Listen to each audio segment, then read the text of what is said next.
tayo, manda.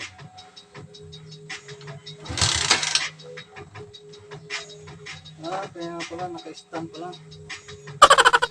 So, tanggalin natin yung stand.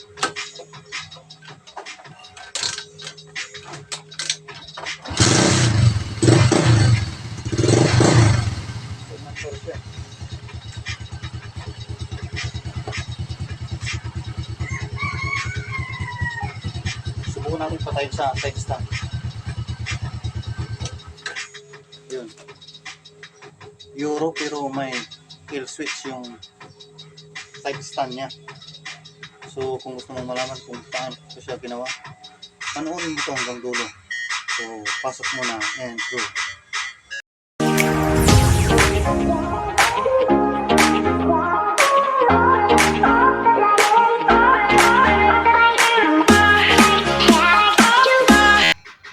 So kung paano ko siya ginawa mga bro, gumamit ako ng switch ng handbrake katulad nito at kapirasong bakal. Piliin nyo yung bakal mga bro, yung may butas na, yung may thread katulad nito, para hindi na kayo mahirapan sa pagtornilyo nitong switch. May nakaabang na thread. So nagamit tayo ng grinder at welding machine. So gagawin natin mga bro, itornilyo muna natin to para malaman natin yung haba ng itong switch. Tapos i-grind natin siya. Ayan, pasobra natin ng kaunti para may pag-weldingan tayo, para mai-welding natin dito sa tabi ng side stand natin.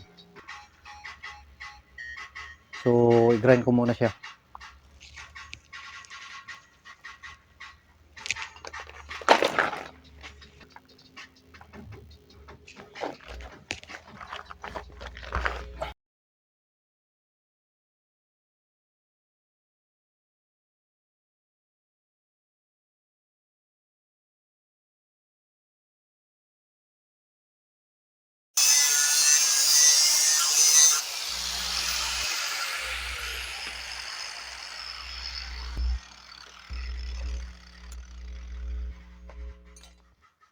So na-grinder ko na.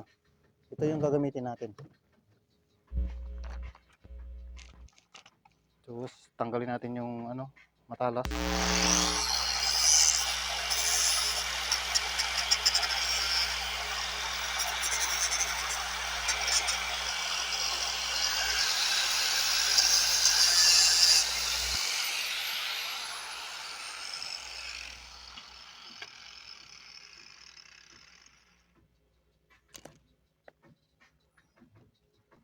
Tapos ikabit ulit natin tong switch.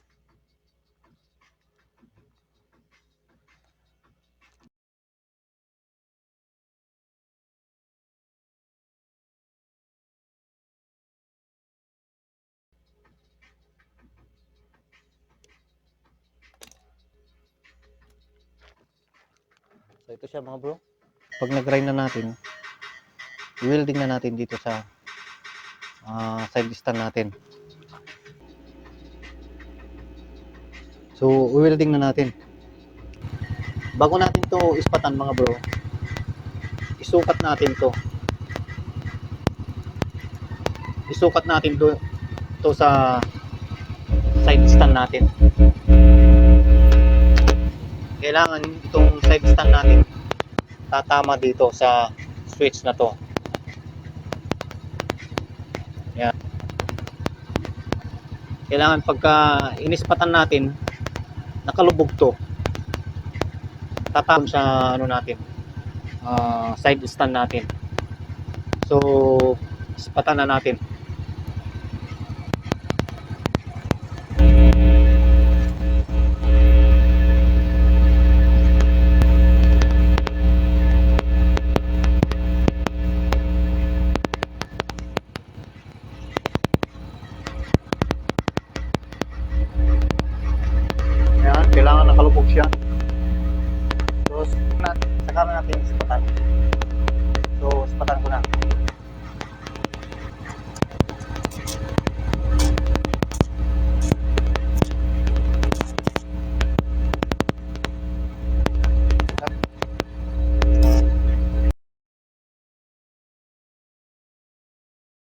So ipakita ko muna siya para makita nyo.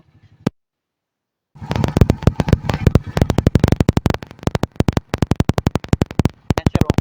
Nakapat siya. So kung i-full weld, bago natin tibayan, baklasin muna natin itong switch. Ito, para hindi siya malusaw. Hindi malusaw sa init.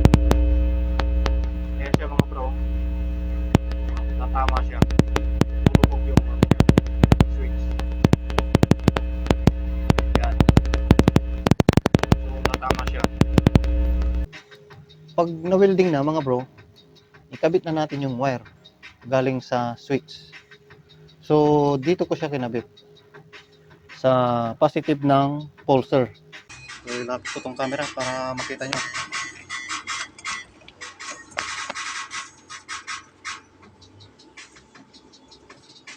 Ayan.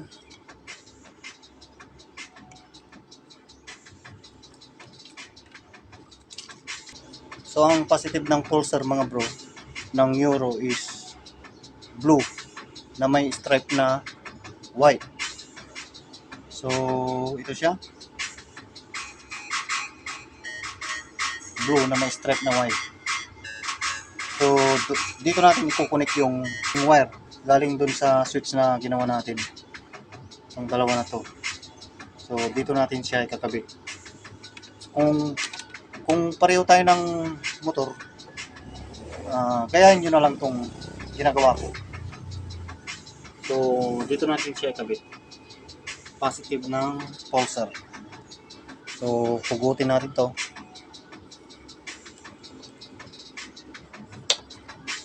Yan, so nahugot ko na siya. Ngayon, huhugutin natin tong isang wire, tong blue na may stripe na white. So hugutin natin yan.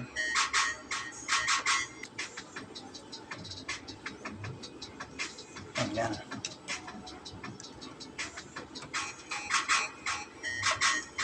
So yan, nahugot ko na siya.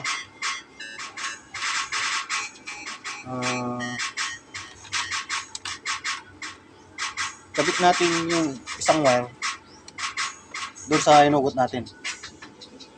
So wag natin putulin mga bro, para in case na ayaw na natin lagyan ng itong kill switch ng stand natin, is ibabalik na lang natin to, tutusok lang natin to. So wag natin siyang putulin.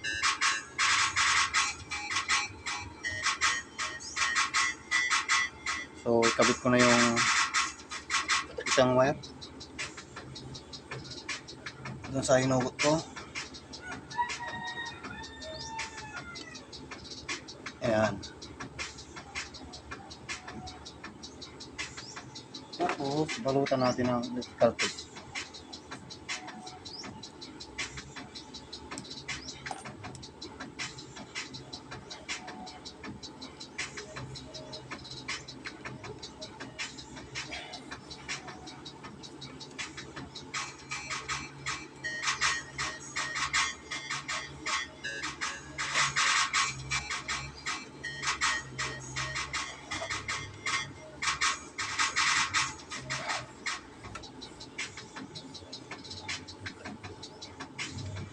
Ayan, so nakabit ko na yung isa. Isa kabit natin dito. So kailangan natin balatan to. Saan ang kutsilyo? So kunin ko lang yung kunting mga bro.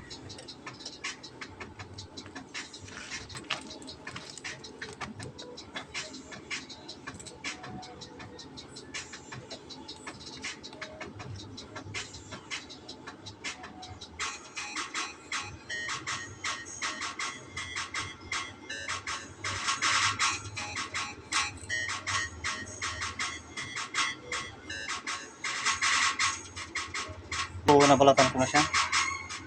Balik naman natin yung isa galing sa switch.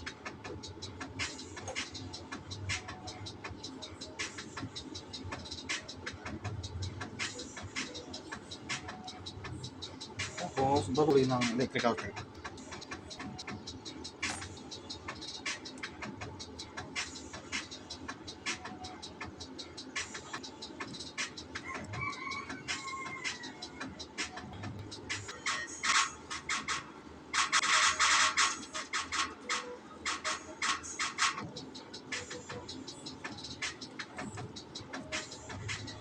Ayan.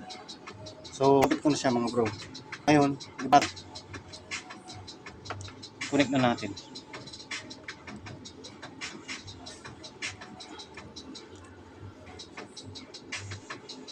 Ayan.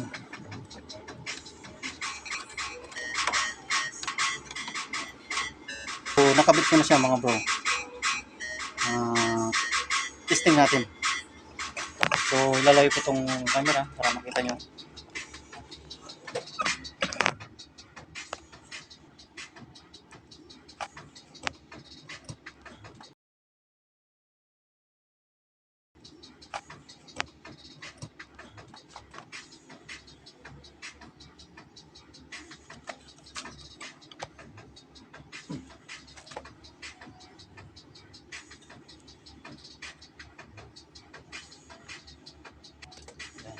So, paanda rin natin.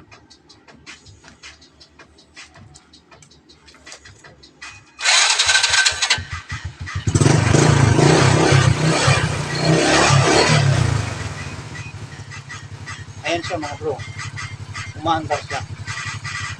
So, subukan natin kung mamamatay siya pagka naka-stand to. So, i-stand ko na. Yun. So, namatay siya. So, ganun lang kung paano ko siya ginawa mga bro. So, testing uli natin. Subukan nating paandarin na naka-stand siya.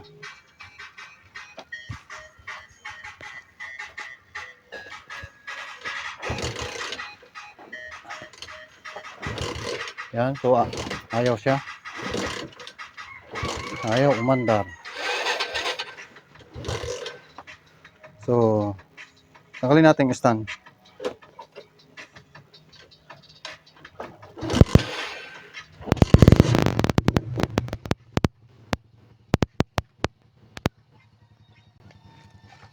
Ayan siya mga bro, umandar siya. So, patayin natin. Yun, so namatay siya. So, kung nagustuhan mo ang video ko at gusto mong laging updated sa mga i-upload kong video tutorial, mag-subscribe ka na at paki-like na rin. Click mo na rin yung notification bell para ma-notify ka kung may bagong video tutorial na i-upload. So, yun guys. Maraming salamat sa panonood.